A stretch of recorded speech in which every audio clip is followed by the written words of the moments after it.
So should I therefore try to focus more right now on making money and get more health later? Or should I still maintain or try to improve my health? I tried everything in the last couple of years. I took anywhere from 1 to 30 grams of creatine daily. I tried turmeric to suppress global inflammation. I trained interval, often so intense that I tasted metal afterwards. And all it got me is that it increased my Garmin running VO2max from beginning, after I got my first Garmin watch, 51 to 52 to 53 to at peak 59 and currently again 57. Of course, that's quite a lot. It's an increase of roughly 10% over, let's say, about 4 years. But it seems very hard to maintain this rate of progress without working out taking over much of my life. I would need to work out ideally in my peak ultradian phases of the week and also of the day. But of course, many things are competing for my prime brain time. So here is what seems to somewhat reasonably work. I stand up, and if I then am not that hungry, I fast. Thus, my body does not already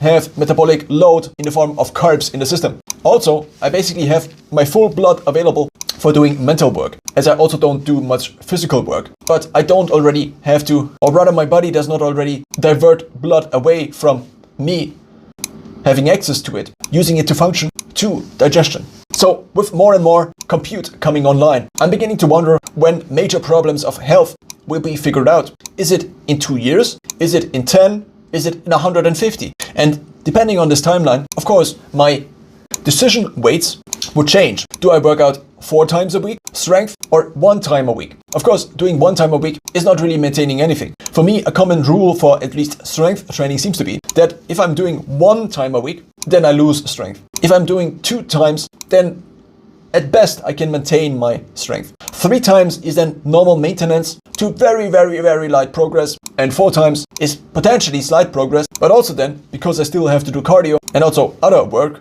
it becomes quite complicated to then figure out when exactly to train what. This then drives multiple optimizations. One of them is to reduce time spent cooking and eating and to replace it with meal shakes and mostly cardiovascular exercise. There is just not more time in the day. I have to sleep for a certain fixed amount of time, which also seems to be largely impacted by how much cardio I do. So if I don't work out at all, then I often can get away with 6-7 hours of sleep. But if I do normally train, then this increases to 8, sometimes 9 hours. Of course, also not that consistent, but let's just say on average.